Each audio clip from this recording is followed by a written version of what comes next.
Olá, querida alma da nova era! Esse vídeo aqui vem falar sobre conexão, natureza, muita natureza e criação da realidade, temas que tocam todos nós. E se você não sabe o que são os registros akáshicos, tem um vídeo aqui no canal que fala só sobre isso. Eu fui para essa cidade de Vigo, que fica na Espanha, no ano de 2023. Eu já era reikiana, eu comecei a fazer o primeiro nível de reiki em maio de 2022 e acabei em outubro de 2023. E eu também fazia algumas tiragens de baralho cigano, mas só para mim mesma.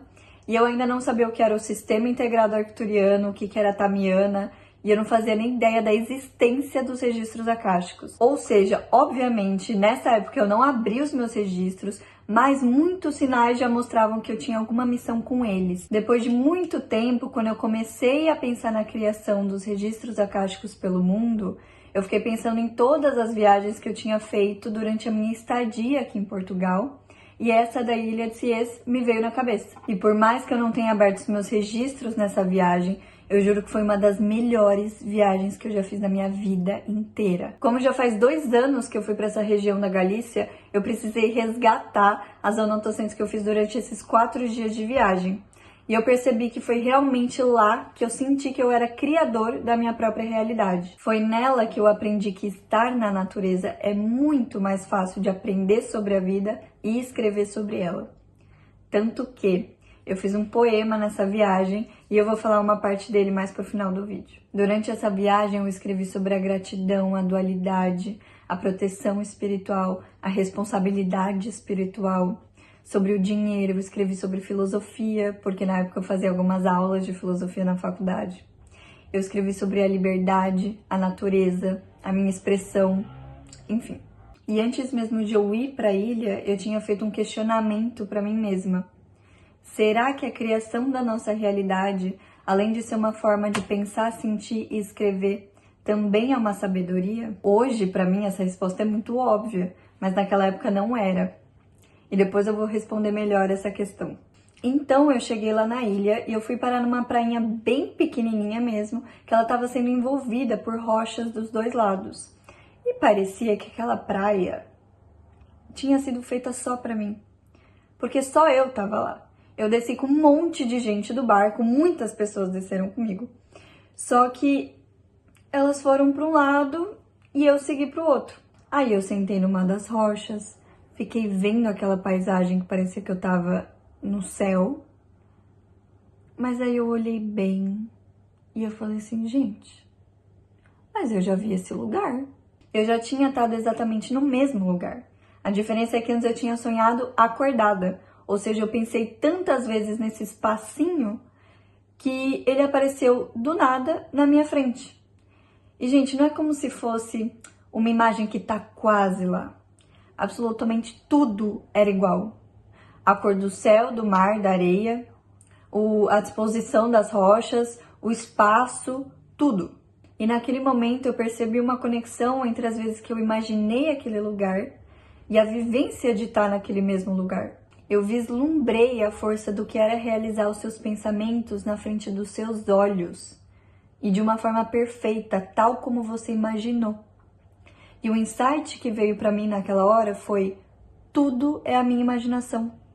A imaginação é o não manifesto. Nas minhas anotações eu lembro de ter escrito a palavra espelho e a frase como se numa foram 2 vidas.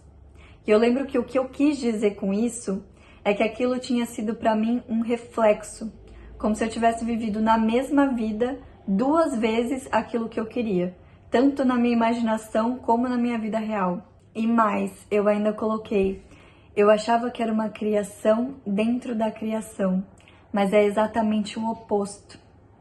O que eu quis dizer com isso é, antes eu achava que existia algo já criado, já existente, e eu criava em cima disso.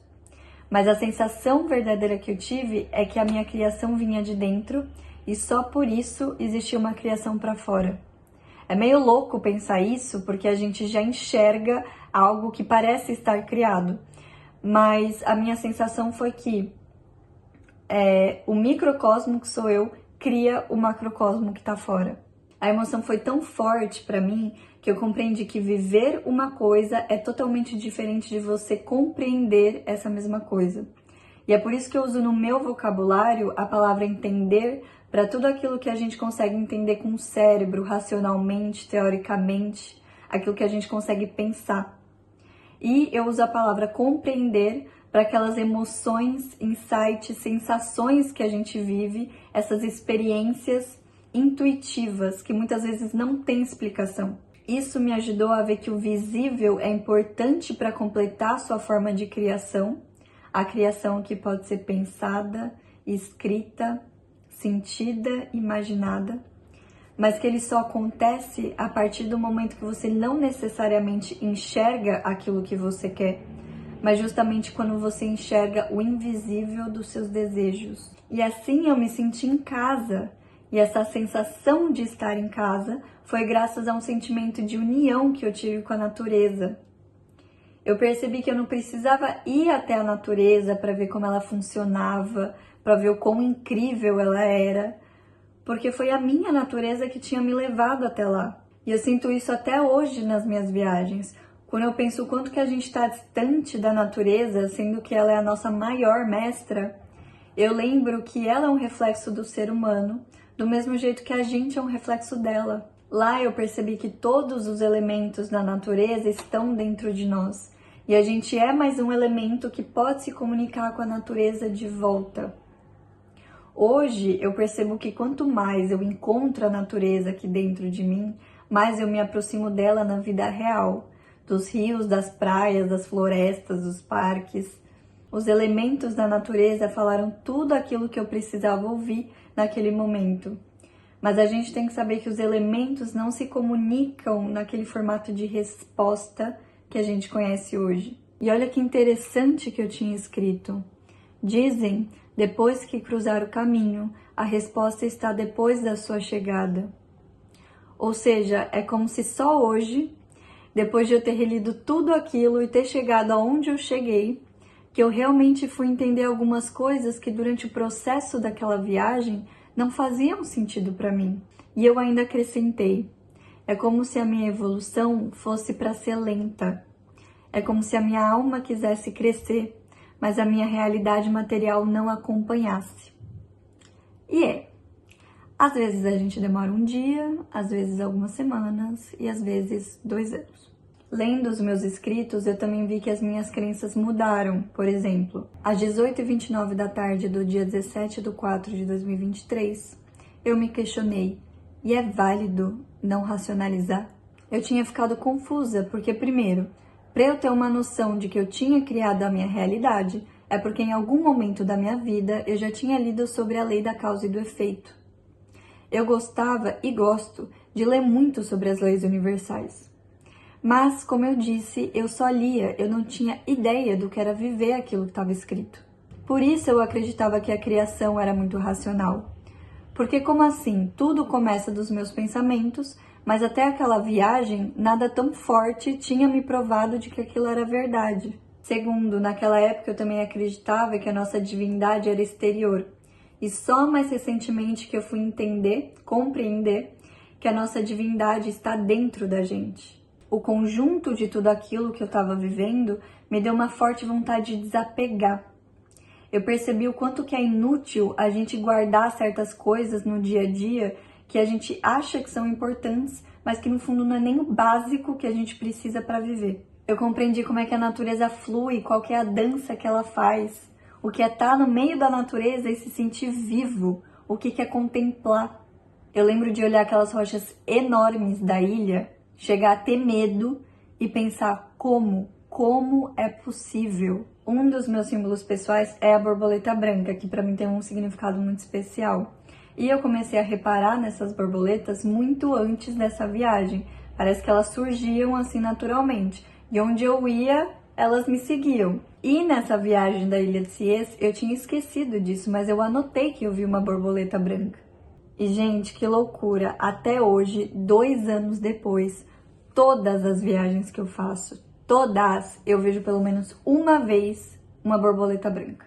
A minha ideia inicial era encontrar um símbolo a cada viagem que eu faria, mas como é sempre o mesmo símbolo, a borboleta se tornou o símbolo da minha vida. Teve uma anotação minha que eu coloquei Momento com Jesus.